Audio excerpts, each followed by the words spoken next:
우리가 보통 이제 물이 소금에 들어가면 그 물은 더 이상 평범한 물이 아니게 되죠. 예전에 그 물이 아닌 것입니다. 소금물이 될 수밖에 없게 되죠. 아무리 작은 양의 소금이 들어오게 되더라도요, 이제는 그 물은 이제는 더 이상 평범한 물이 될 수가 없게 되는 것이에요. 소금이 가장 녹지 않은 양가에 이렇게 있다 할지라도 소금이 들어간 물은 다 짭니다. 복음도 그렇습니다. 이 복음이 사람 속에 이제 들어가게 되면 이제 사람은 더 이상 옛날과 같은 사람이 될 수가 없게 되는 것이죠. 그러니까 복음은 소금과 같이 그 사람 전체를 물들게 합니다. 소금이 짠맛을 내는 것처럼 복음이 복음의 맛을 사람에게 내게 되는 것이죠. 그래서 복음은 그 사람 전체를 물들어가기 때문에 그 사람이 어디에 가든지 이 복음의 맛을 내게 되는 것입니다. 교회에서도 복음의 맛을 물론 내기도 하고요. 이 가정에서도 복음의 맛을 내기도 하고, 직장에서도 복음의 맛을 내기도 하고, 학교에서도 복음의 맛을 내게 되는 것이죠.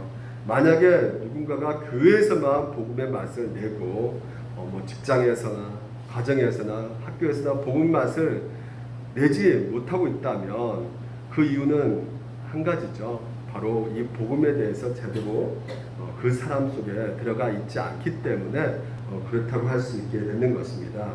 그래서 소금이 물에 들어가면 어느 위치에서든지 그 짜게 맛을 내는 것처럼 이 복음이 사람 속에 들어가게 되면 그 사람이 어디에 있든지 간에 그 사람을 하여금 복음의 맛을 내도록 되어 있게 되는 것입니다.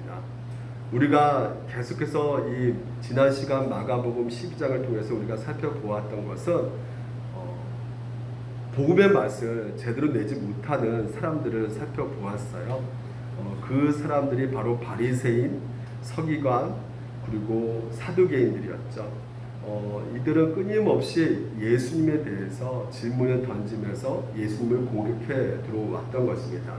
그들의 질문한 것은 예수님께서 성전을 이렇게 내리치시니까 당신 누구 권위로 이렇게 하느냐 하고 따지고요.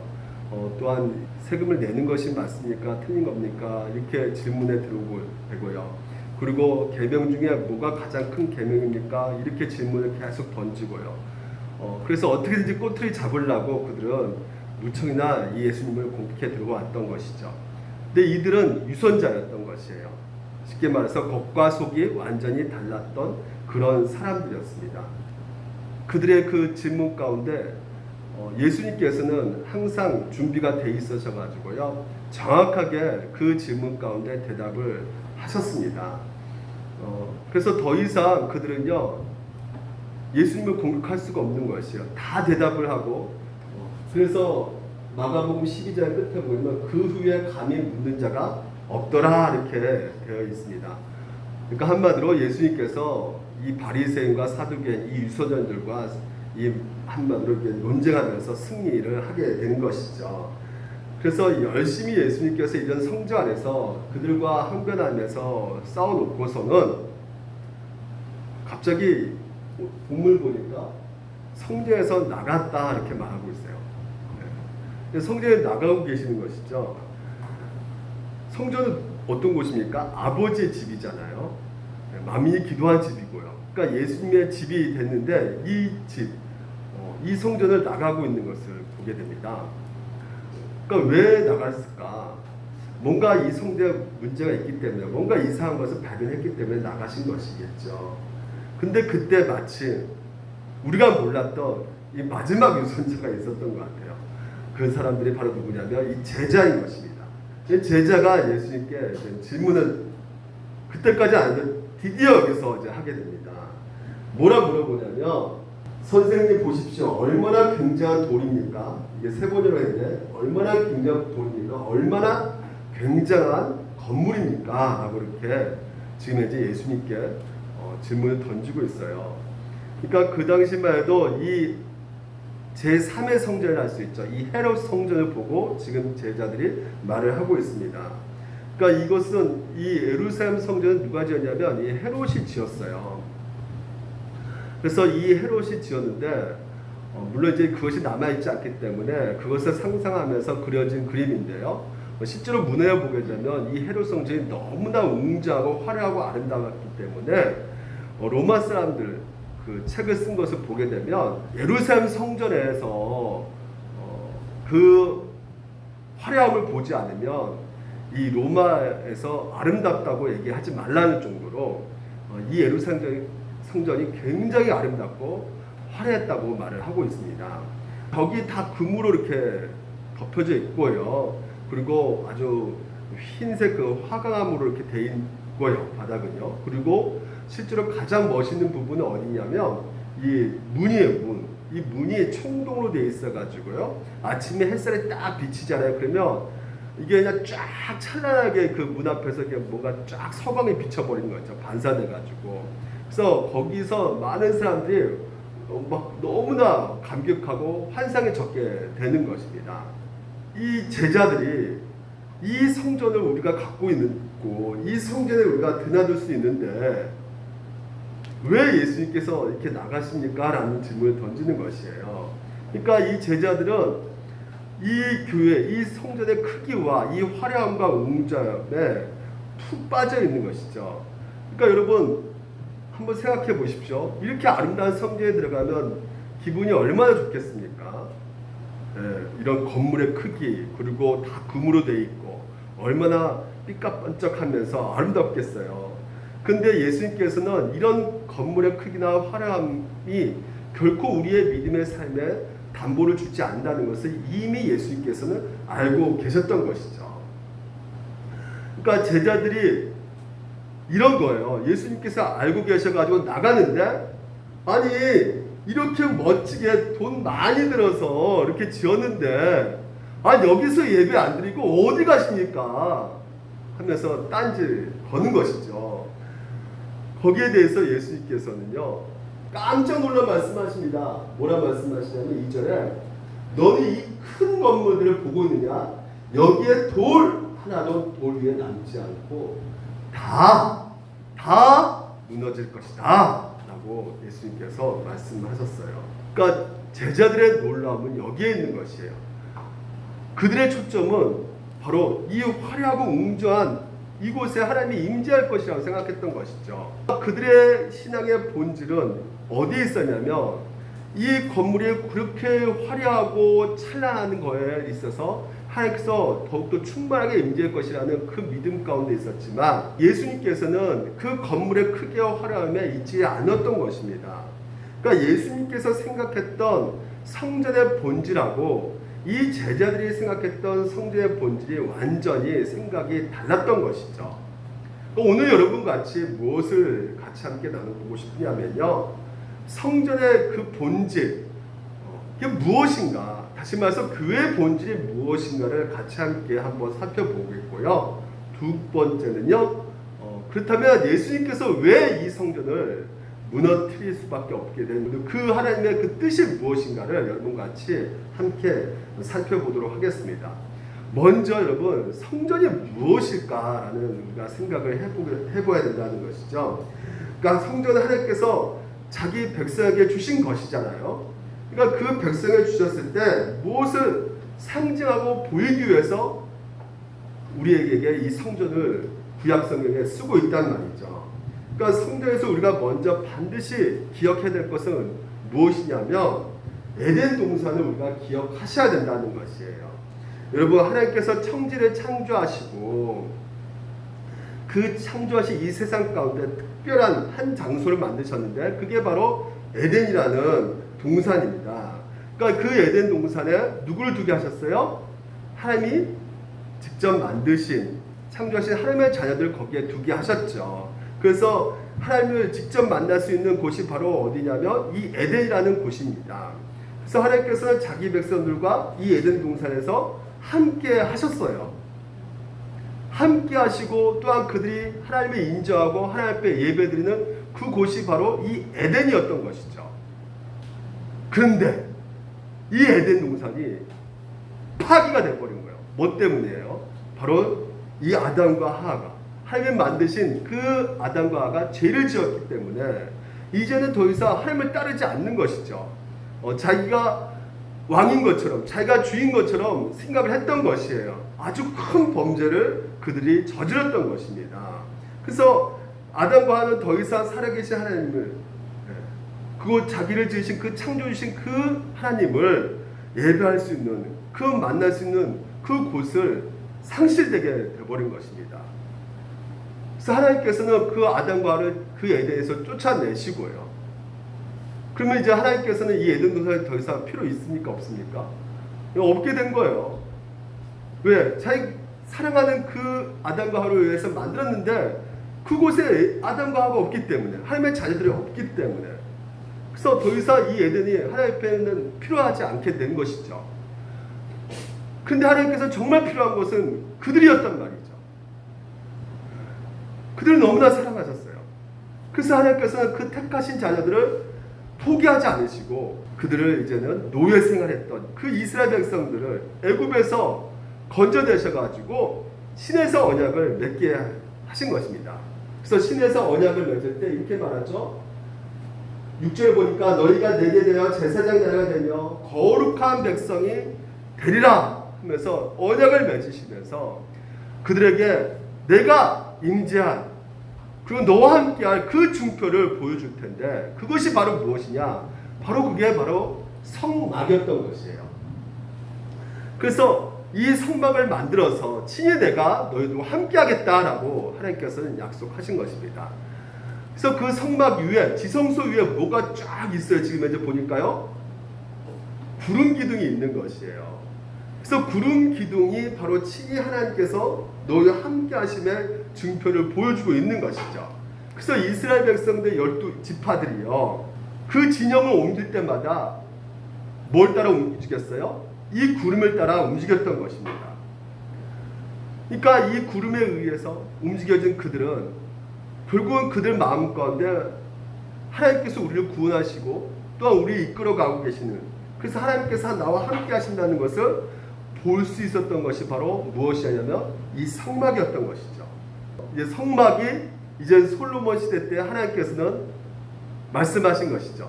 왜냐하면 이제 성막은 계속 텐트 움직이지만 안 되겠다. 내가 너희들을 친히 정한 그 장소에 내가 내 이름을 두겠다 하시면서 솔로몬을 통해서 이제는 친히 건물 짓게 하셔가지고 그 건물 안에서 하나님이 친히 임재하시겠다 지었던 그것이 바로 이제 성전이 되는 것입니다. 그러면 궁극적으로 여러분, 우리가 성전을 생각할 때 먼저 생각해야 될 것이 무엇입니까? 내가 내 백성과 함께 하겠다는 것이죠. 내가 너희들의 하나님이 되어가지고, 그리고 너희들은 내 백성에 대해서 내 중심 가운데 내가 너희들을 인도할 것이고 너희들과 함께 하시겠다는 그 임마누엘 하시는 하나님의 임재를 우리가 먼저 생각을 해야 된다는 것입니다. 그러니까 오늘 예수님의 성전이 파괴됐다는 것은 뭘 말해주고 있는 것입니까? 건물이 무너진 그 의미보다 훨씬 더 깊은 의미가 담겨져 있는 것이에요. 하나님께서 우리와 함께 하시고 그 함께 하신 표징으로 보여주고 있는 것이 이 성전인데, 성전이 파괴되고 없어진다는 것은 궁극적으로 더 이상 너희들과 함께 하지 않겠다는 것을 우리에게 보여주고 있는 것이잖아요. 근데 왜 그럴까요? 바로 에덴 동산에서 벌어졌던 그 죄 때문이란 말이죠. 그러니까 하나님께서 이스라엘 백성들에게 친히 하나님께서 말씀하셨던 그 말씀에 그들이 순종하지 않고 그 믿음의 삶에 따라서 살지 않는 그들의 모습 가운데 하나님께서는, 그 예수님께서는 임마누엘, 너희와 함께 하겠다. 그러니까 너희들은 나를 믿고 그 이름을 영접하는 자들이 될 텐데, 이들은 끊이지 않게 하는 행동들이 무엇이냐면 예수님께 항변하고 따지고 예수님을 거부하고 영접하지 않는 그 모습을 보여주고 있고요. 그리고 오직 예수 그리스도만이 우리의 구원자 되시고 메시아 되심을, 그리고 예수 그리스도만이 만족되어야 될 텐데 이들은 그렇지가 않았던 것이죠. 그러니까 이들에게 있어서 만족은 바로 이런 화려한 그 건물의 크기, 멋진 성전이었던 것입니다. 이렇게 화려하고 웅장한 성전이 있었는데 우리는 이렇게 갖고 있는데 과연 하나님께서 우리를 버리실까? 우리가 여기서 이렇게 여기 안에 있는데 과연 하나님이 우리를 내버리실까? 근데 궁극적으로 예수님께서는 뭐가 문제라는 것이에요? 너희들의 그 마음 가운데 하나님을 두고 있느냐? 예수 그리스도를 정말 영접하고 있느냐? 정말 예수 그리스도의 그 믿음의 삶을 너희들이 살고 있느냐? 그것을 예수님께서는 보고 계신다는 것입니다. 그러니까 이들은 끊임없이 이 바리새인도 우리가 지금까지 살펴보았던 것처럼 겉과 이 속의 모습이 다른 것이죠. 다시 말해서 그들은 겉모습을 계속 의지하는 것이에요. 마치 매주 우리가 예배를 드립니다. 그리고 우리가 지금 이제 말씀도 봐요. 하나님, 우리가 지금 이제 기도도 해요. 근데 더 이상 나아가지 않는 거예요. 교회 안에서 신앙생활은 기가 막히게 너무나 잘하고 있는 것이죠. 근데 궁극적으로 교회 밖에서 내 삶의 중심 가운데 하나님께서 나를 인도하셨다는 목자이신 그 예수님이 오늘 나와 함께 하시면서 그 모든 길에 있어서 순종하며 걸어가는 그 삶을 드러내지 못하는 삶을 이들은 살아내고 있었던 것이죠. 그러니까 예수 그리스도를 믿는 믿음의 삶 가운데 그들에게 있어서 의지하고 있는 것은 예수님이 아니라 바로 이런 내가 이 성전에서 내가 예배를 드립니다. 내가 헌금 냈습니다. 11조도 하고 모두 했습니다. 감사의물도 드립니다. 계속 그들이 붙잡고 있고 의지하고 있는 것은 바로 이 껍데기, 하나님을 의지하지 않고 다른 것들을 의지하면서 그것을 믿고 나는 하나님의 백성이다 하면서 걸어가고 있는 이들의 모습이라는 것입니다. 그래서 예수님께서는 그들이 끝까지 우상으로 삼고 있는 이 건물, 이 예루살렘 성전 무너뜨리겠다는 것이에요. 성전은 그것이 아니라는 것입니다. 그렇다면 교회는, 성전은 무엇일까요? 교회는 무엇입니까? 건물이 아닙니다. 아멘? 오늘날 성전 자꾸 얘기하고 있는 설교를 많이 듣잖아요. 더 이상 여러분, 우리 가운데 이 성전은 바로 무엇이냐면 예수 그리스도께서 우리와 함께 하신다는 것을 믿는 것이죠. 그러니까 그 믿음의 공동체가 바로 교회인 것이에요. 아멘? 교회는 무엇이냐면 바로 예수 그리스도께서 우리의 구원자 되신다, 우리의 주인 되신다는 것을 영접하는 그 믿음의 사람들이 모여있는 이 공동체가 바로 교회인 것이에요. 우리 한번 따라합시다. 나는 교회다. 예, 여러분이 바로 교회이지 이 건물이 교회인 것이 아니란 말이죠. 그러니까 지구상에서는요 딱 두 가지 공동체밖에 없다고 성경에서 말하고 있는 것이에요. 잘 보십시오. 세상에 있고요, 이 교회라는 공동체가 있어요.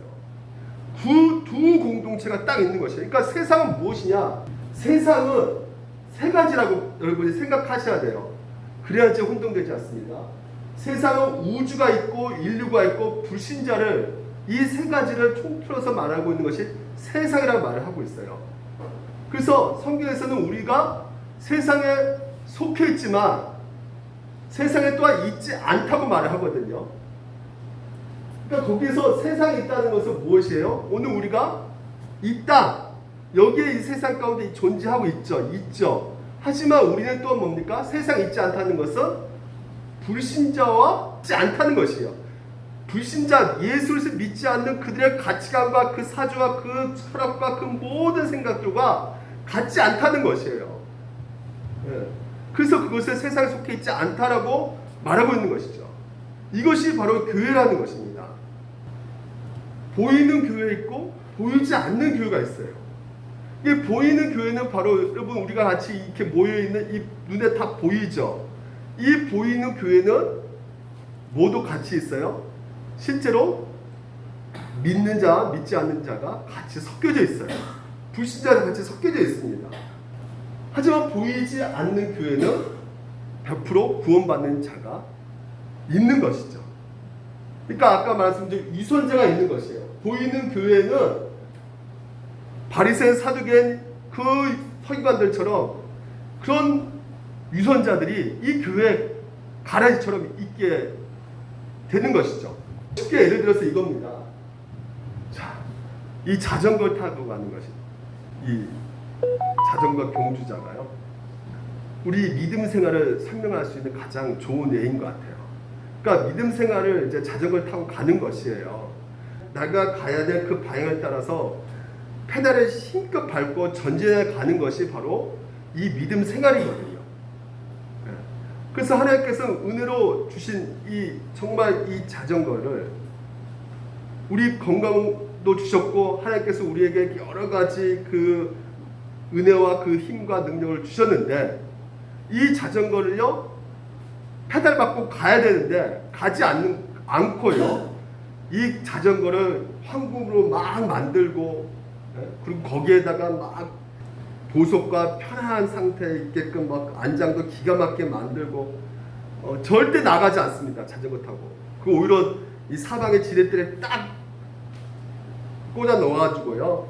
자전거 위에 앉아서 그냥 너무나 좋아서 편안하니까 안장도 좋은 걸로 깔았으니까 편안하니까 거기서 놀고 있는 거예요.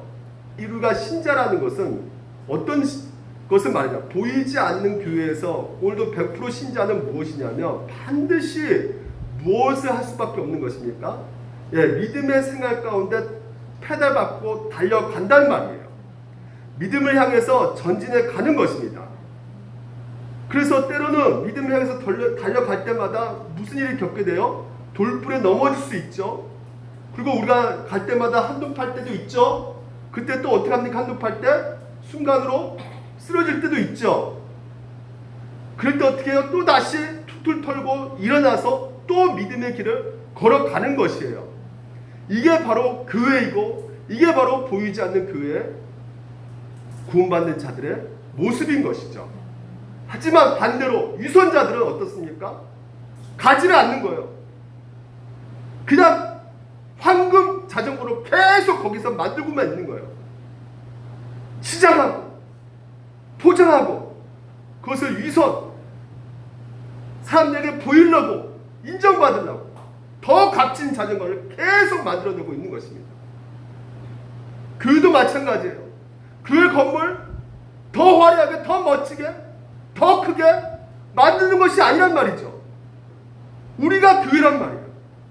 우리가 더욱더 이 교회에서 믿음의 생활 가운데 때로는 넘어지고 돌불에 부딪혀가지고 쓰러진다 할지라도 또 일어나고 또 일어나서 믿음 생활하는 것이 바로 교회란 말이죠. 그래서 여러분 이 교회라는 것은 이 믿음 생활 가는 가운데 우리 힘으로 안 되잖아요. 그래서 누구를 보내주셨다는 것이요?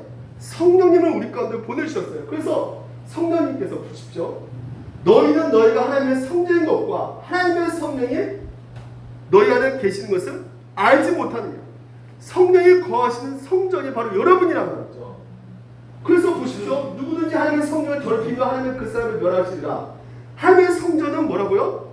거룩하단 말이에요. 그 너희도 뭐라고요? 거룩하단 말이죠.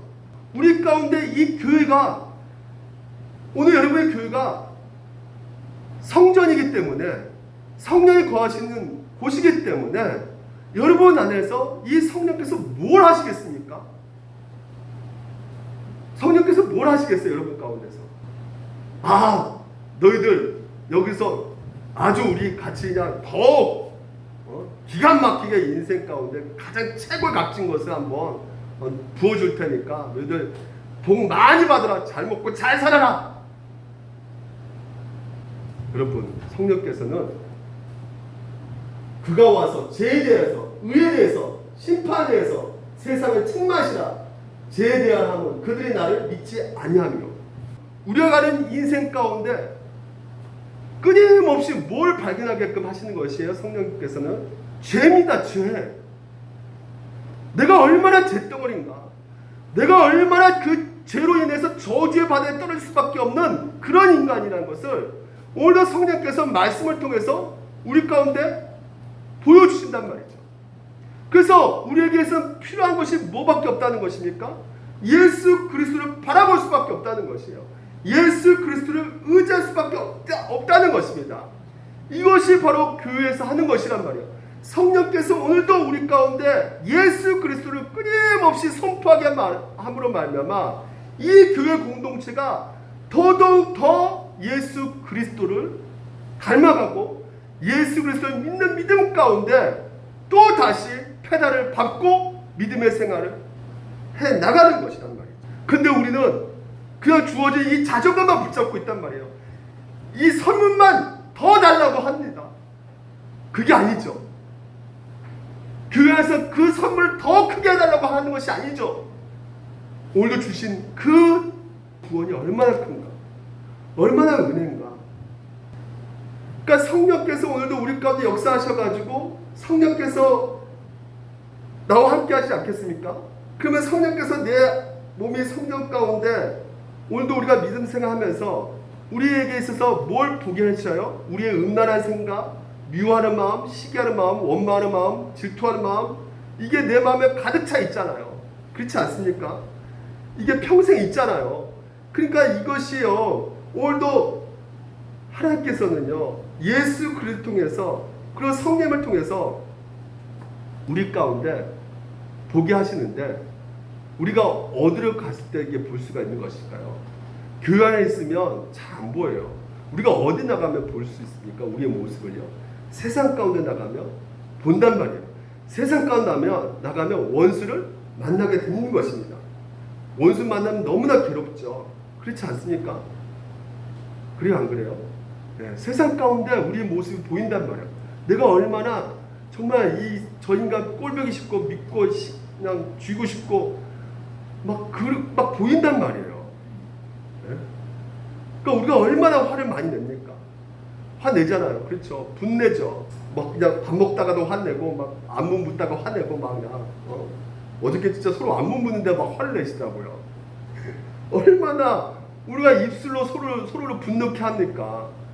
근데 목사님 이거 조절이 안 됩니다. 목사님 이거 분내는 거 이게 저는요, 네? 거룩한 분노예요. 목사님 화낼만 하기 때문에 내가 화낸 것이지 뭐 괜히 그러겠습니까? 근데 성경에서는 뭐라고 하면 너 괜히 그런다 그래요. 성경 보면 정말 그렇습니다. 너희들이 달라질 수 있다는 것이에요. 성령 충만케 되면, 여러분 안에 성령 있게 되면 변화될 수 있다고 말씀하고 계십니다.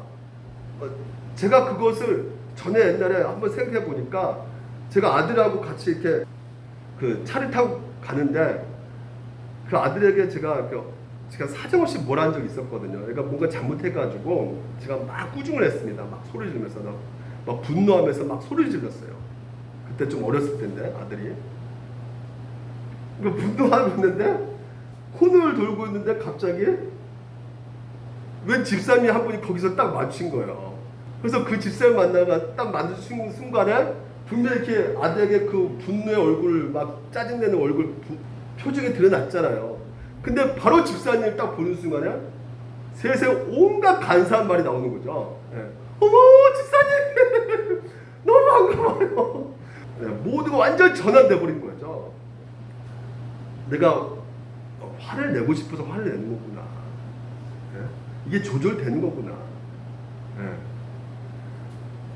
여러분, 하나님께서는요, 우리를 이렇게 성령을 통해서 우리 가운데 우리를 자신을 훈련시켜 간단 말이에요. 계속해서 누굴 닮아가게끔 하십니까? 성령께서 예수 그리스도를 닮아가게끔 한단 말이죠. 그게 바로 무엇이에요? 거룩이란 말이죠. 그래서 여러분 가운데 각자 은사대로 각자 직분을 주시고, 그러니까 교회 안에서도 이 교회 공동체 안에서 그 직분대로 행하여만 나갈 때 여러 가지 또한 부딪힘이 있단 말이에요. 마음에 안 드는 사람 만날 때가 있단 말이죠. 근데 반드시 그런 사람이 있어야지만이 되는 것이란 말이죠. 왜? 여러분을 하나님께서 이 교회 가운데 훈련시켜야 되기 때문에. 먼저 여기서 훈련되어야지만이 우리가 세상에 나갈 수 있기 때문에 그렇습니다. 그러니까 마음에 안 드는 사람 만나는 것은 당연한 거예요. 거기서 뭘 배울 수 있기 때문에? 오래 참음입니다. 성령의 열매는 사랑과 기쁨과 화평과 인내와 친절과 선함과 진실함과 오윤과 절제입니다. 네? 그래서 이런 것은 막을 법이 없습니다. 그러니까 예수 그리스도 믿는 자들은 그 교회에는 반드시 하나님께서는 열매 맺게끔 하신단 말이에요. 거기에 뭐가 필요하다고요? 인내 오래 참은 여러분 가운데 필요하기 때문에 정말 말도 안 되는 사람을 만나게 하신단 말이죠. 그래서 그런 상황 속에서 그리스도 예수께 속한 사람은 정욕과 욕망과 함께 자기 육체를 십자가에 못 박았습니다. 못 박았습니다.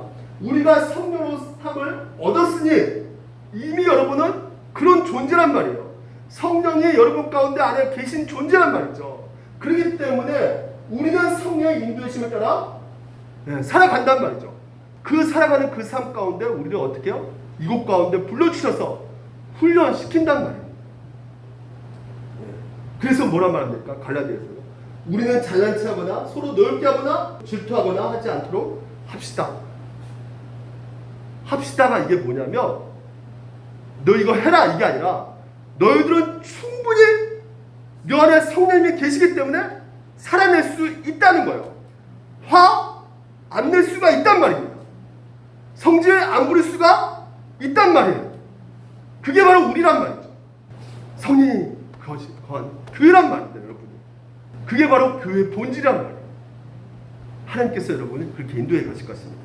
그러면 두 번째 마지막으로 그러면 여러분 예수님께서 오늘 이 성전을 무너뜨리는 그 근본적인 의미가 어디에 있을까? 우리가 고대 사회에서 보게 되면 이 차별과 구별의 경계선이 어떤 것이냐면요, 성 안과 성 밖이었어요. 그러니까 성 밖에 사느냐 성 안에 사느냐 이것이 바로 뭐냐면 차별과 구별의 징표였습니다. 그러니까 성 안에 있는 사람은 경제적으로 어땠을까요? 보호를 받았겠죠. 정치적으로도 마찬가지로 사회적으로 법적으로 여러 가지 보호를 받은 곳이 바로 이 성 안이었단 말이에요. 그러니까 적들이 쳐들어오면 성 안에 있는 사람들은 보호받게 되는 것이고, 그러니까 성벽이 보호해주는 역할을 하는 것입니다. 성벽이.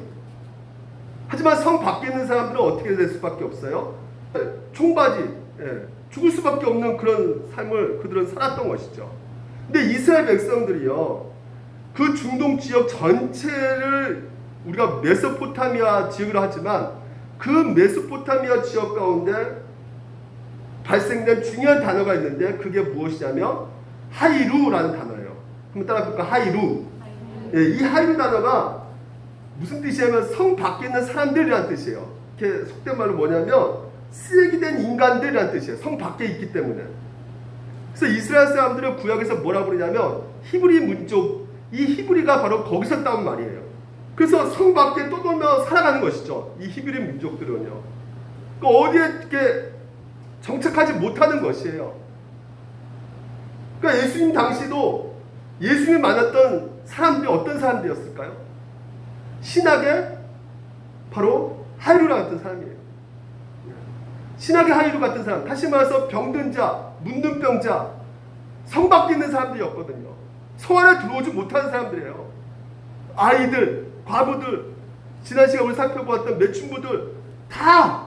근데 그들을 만나고 교제하고 그들이 예수님을 따라다녔단 말이에요. 그러니까 하나님이 이들이 선택했다는 것은 너무나 역설적인 것이죠. 하나님이 어떤 분이시라는 것을 우리 가운데 보여주고 있는 것이란 말이죠.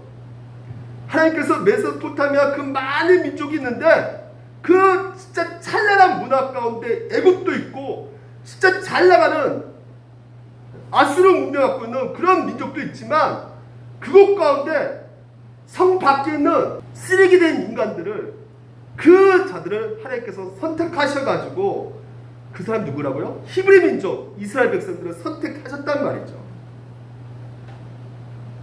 그러니까 여러분 누군가가 자기 보고 하이루 이렇게 부르면요, 올라 우리가 똑같은 거예요. 옛날 조선시대 사람 일본 간 우리 조선족을 조센찡 이렇게 부르잖아요. 얼마나 그 수치심 느껴요. 그러니까 그런 거와 똑같은 것입니다. 그러니까 예수 당시에도 이 하이루 같은 사람이 누구였냐면 사마리아 여인들, 그러니까 성 안에 들어올 수가 없는 건 성 밖에 있는 것이에요. 누군가 그 성 밖에 있는 사람들을 보게 되면서 목표를 뭘 가질까요? 그들은요, 성 밖에 있는 사람들은 성 안에 들어가는 것이 목표란 말이에요. 올라 인서울이 목표란 말이죠. 무조건 인서울 가야 된다. 그래야지 성공하고 그래야지 내 꿈 이룰 수 있다. 근데 이제 그런 성벽이 도시와 이런 문화가 발달됨으로 말미암아 이 보이는 성벽은 이제 사라졌습니다. 하지만 보이는 성벽은 사라졌지만 보이지 않는 성벽은 있단 말이에요. 개인과 개인 사이에 보이지 않는 성벽이 있어요. 사람과 사람 사이에, 국가와 국가 사이에 보이지 않는 성벽이 있습니다. 그래서 광화문 우리가 거기 가보면 그 장소에도 보이지 않는 그런 성벽이 그대로 남아 있어가지고 어떤 사람들 그 전에 서느냐에 따라서 외치는 구호가 완전히 다르잖아요. 그렇지 않습니까? 그러니까 과거에는 어디에 사느냐가 굉장히 중요했어요. 오늘날도 뭐예요? 어디에 사느냐가 굉장히 중요한 것이 되어버렸단 말이죠. 그래서 그것이 사람의 기준이 되어버렸단 말이죠. 어디에 사느냐. 울타리 쳐놓아버렸단 말이에요. 여기 보니까 여기 무슨 아파트죠? 이게? 여기도 울타리 쳐놨더라고요. 못 들어. 외부 사람 못 들어오게. 딱. 근데 여러분, 인류가 살아가면서 해결될 부분이 바로 여기에 있는 것이에요. 차별과 경계선과 이런 벽을 세우면서 내가 너와 다르다. 이거 오늘 예수 그리스도께서 성벽을 무너뜨리는 근본적 이유가 거기 있는 것을 여러분 믿으십니까? 오늘도 우리 기독교에서 가장 중요한 시급한 문제가 바로 이 문제란 말이에요. 그래서 교회 안에서 항상 쓰고 있는 단어가 무엇일까요? 함께라는 단어란 말이죠. 너와 나, 부자나 가난한 자 다 함께다. 병든 자 건강한 자 똑같이 우리 함께다. 이런 단어를 우리가 소중히 여길 수밖에 없게 되는 것이죠. 그래서 그 신혜진이라는 1970년대 80년대 기독교 그 선교사님 중에서 아주 유명한 분이 계시는데 이분의 책을 그대로 인용해 볼게요. 한번 잘 보십시오. 나는 이분이 이렇게 말합니다. 나는 인도의 천민계급을 상대로 복음을 전해본 뒤에야 오늘 히브리 13장 12절 13절 말씀이 얼마나 중요한지 깨닫게 되었다. 제가 일단 말씀을 그 히브리 12장 13장 12절과 13절 어떤 말씀인지 제가 말씀드릴게요. 우리가 사역하는 지역은 본래 침입자나 강도로부터 주민을 보호하기 위해 고대 촌락 성벽의 잔해를 그대로 마을 삼아 살고 있었던 곳이다. 근데 그곳에서는 그러니까 지금 선교하는데 어디서 선교하냐면 성 밖에서 선교를 하고 있는 거예요. 근데 그곳에서는 어떤 사람들이 살고 있냐? 전생의 업보, 다시 말해서 뭔가 저주를 받았기 때문에 신의 벌로 해서 부정하고 더러운 사람들은 이 성 밖에 따로 이렇게 살았단 말이죠. 그것을 무슨 지역이라면 캐리라고 하고 있는 빈민굴 격리 구역에 따로 이렇게 살고 있었다고 해요. 그래서 성 밖에 위치한 이 캐리는 수질이 나쁜 물이 따로 있거나 아예 물이 전혀 없었다는 것이에요. 그러니까 물이 아주 안 좋았다는 거죠. 그래서 사람들은 물을 길러 가기 위해서 먼 길을 가야 했고 더구나 그 물은 흙탕물이 될 때가 아주 많이 있었다는 것이에요. 그래서 캐리는 누가 봐도 그 마을의 쓰레기장이었다. 사람들이 거기에 쓰레기를 버렸을 뿐만 아니라 짐승의 사체도 거기다 버렸다. 인도의 카스트 제도에 따라서 신분이 높은 사람은 절대로 그 안으로 발을 들여놓지 않게 하였다. 그러니까 거기 있는 사람들을 자기 그 성 안에 들어놓지 못하게 했단 말이죠. 그렇다면 11절 13절 12절 말씀이 왜 나에게 특별한 의미를 주었고 인도에서 그 말씀을 자주 설교 본문을 삼게 했는지 이해할 수 있었을 것이다. 자, 이분이 늘 설교했던 그 설교 제목이 그 캐리 지역에 있는 사람들에게 이런 설교했단 말이죠. 히브리서 13장 말씀입니다. 이는 죄를 위한 짐승의 피는 대제사장이 가지고 성소에 들어가고 그 육체는 영문 밖에서 불사릅니다. 그러므로 예수도 자기 피로써 백성을 거룩해 가라고 어디서요? 성문 밖에서 고난을 받으셨느니라. 그런즉 우리도 그의 치욕을 짊어지고 뭐라고요? 영문 밖으로 그에게 나아가자는 것이에요. 자, 이분이 계속 이렇게 말합니다. 사람의 질문 때문에 설교가 중단된 경우가 한두 번이 아니다. 그러니까 아까 그 말씀 구조를 설교할 때 사람들이 막 질문한다는 것이죠. 잠깐만요, 목사님. 그러니까 하나님 아들 예수께서 성경 그 십자가에 다니셨다는 그 말입니까? 이 캐리 안에 인간 쓰레기들이 살아가는 이곳에서 주님이 죽으셨다는 말입니까? 아니 그렇게 우리를 사랑하셨단 말입니까? 거기에 앉아있는 자들 중에 특유의 차는 소리와 경탄의 말들이 터져나오게 되었고 비로소 이 말씀이 캐리 안에 살고 있는 사람들에게 이해되어지기 시작하면서 저들이 삶의 사랑이 무엇인가 하는 것을 깨닫고 저들에게 그 사랑이 와닿기 시작했다. 이분이 이렇게 책을 쓰고 있습니다. 자, 여러분 성경에서는 분명하게 우리 가운데 말씀하고 계세요. 성문 안, 성문 밖. 예수님께서 어디서 죽으셨다고요? 성문 밖에서 죽으셨다고요. 십자가에서. 그러니까 그 인도 사람들이 이해할 때, 그 빈민가에 살고 있는 사람들이 이해할 때는 이 캐리 안에서 예수님이 죽은 것이란 말이죠. 예수님께서 오늘 그들 가운데 지대한 관심이 가질 수밖에 없는 것은 무엇이냐면 지금 현재 히브리 사람들이 동일한 것이 바로 그들에게 겪고 있는 것이거든요. 지금 아까 히브리에서 우리가 살펴보았던 이 히브리 사람들이 어떤 상태에 있었던 것입니까? 고난 가운데 있었단 말이에요. 핍박 가운데 있었단 말이에요. 근데 그런 고난과 핍박 가운데 있는 너희들 예수님께서 어디 계신지 아니? 성문 안에 계시지 않았단 말이야. 예수님은 성문 밖에서 너희들 똑같이 성문 밖에서 십자가에 달려 그 고통을 다 당하셨어. 너희들과 함께 했던 거야 라고 말씀하고 있는 것이죠. 여러분 예수님 그 말씀하고 계신 것이에요. 너희는 그리스도 밖에 있었고 이스라엘 나라 밖에 사람이라. 이제는 전에 멀리 있던 너희가 그리스도 예수 안에서 그리스도 피로 가까워졌단 말이에요. 그러니까 유대인들은 뭘 가르쳤냐면 그 바리새인과 서기관들은 성 안에 있는 사람들이기 때문에 우리만이 구원받았다. 그러니까 너희도 성 안에 들어오기 위해서는 어떻게 된다? 율법을 잘 지켜야 된다. 11조도 잘해야 된다. 그러니까 그 바리새인이 그 바리새가 무슨 뜻이냐면 울타리를 친다는 거예요. 울타리를 친다. 그러니까 너와 나는 다르다. 구분되어줘야 된다. 우리는 이만큼 하는데 너희들은 이렇게 안 하지? 그래서 사람을 차별하고 구분하고 구별한단 말이죠. 그것을 예수님께서 뒤집어 엎어버리시는 방법이 이 성전이 있기 때문에 이렇게 발생되는 문제기에 성문을 무너뜨리는 것이에요. 이게 복음인 것입니다. 성문 밖에 있는 사람도 천국 백성이 될 수 있다. 그들의 공로로 그들의 어떤 행위로 구원받는 것이 아니라 오직 예수 그리스도께서 함께 하시기 때문에 그들은 구원받는다. 그래서 예수님께서 영분 밖에 계신다는 것을 히브리서 저자가 말씀하고 있는 것입니다. 가난한 자, 병든 자, 그 문둥병자가 성문 밖에서 얼마나 많이 있었습니까? 근데 그들은 뭐라고 생각했을까요? 무슨 죄를 지었기 때문에 우리가 이렇게 고통받고 있을까? 무슨 죄를 지었기 때문에 우리가 이런 벌을 받고 있을까? 근데 예수님께서 뭐라 말씀하십니까? 너희들이 죄가 있었기 때문에 이렇게 된 것이 아니라 이것은 결국 무엇을 말해주고 있다는 것이에요?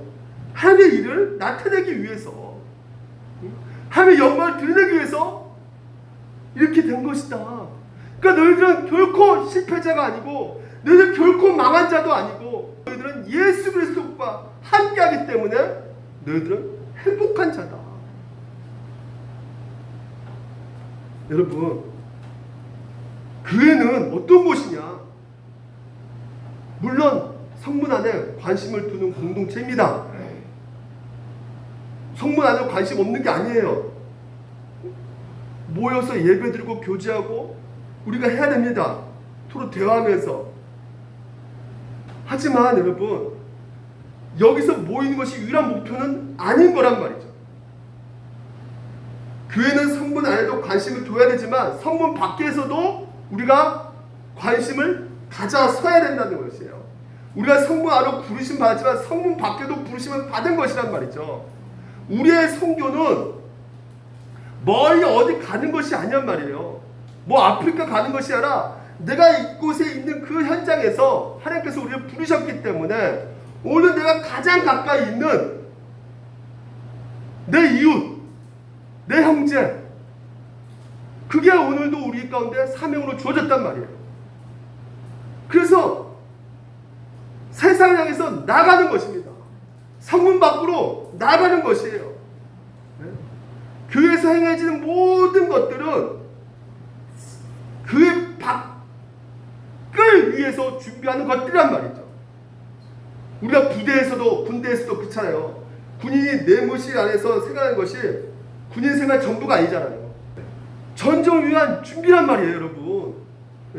부대 밖에서 활동하는 것들이 오히려 가장 강력한 목표란 말이죠. 그 전에 안에서 훈련받고 군인으로서 정신과 사명 교육을 받아야 되는 것처럼 오늘도 이 교회 안에서 우리가 그 훈련을 받고 그냥 머무는 것이 아니라 교회 밖으로 나가야 된다는 것이에요. 그러니까 많은 가르침들이 오늘 너무나 오해되는 것이 무엇이냐면 우리는 성 밖으로 나가면 안 됩니다. 그것은 제약된 세상입니다. 그건 사탄마귀가 득실득실해요. 그래서 하나님 모르는 세상입니다. 거기 가면 안 돼요. 거기. 그것까지 가면 우리가 오염될 수가 있습니다. 거기 가면 안 돼요. 제약에 빠질 수 있습니다. 우리 여기 들어와야 돼. 이 안에. 우리만 구원이 있어. 우리 신앙촌 안에 들어와. 이 신천지 안에 들어와. 여기만 구원이 있어. 오늘도 여러분 우리 가운데 하나님께서 주신 가르침은 분명합니다. 교회 밖, 성문 밖으로 우리가 나가야 되는 것이에요.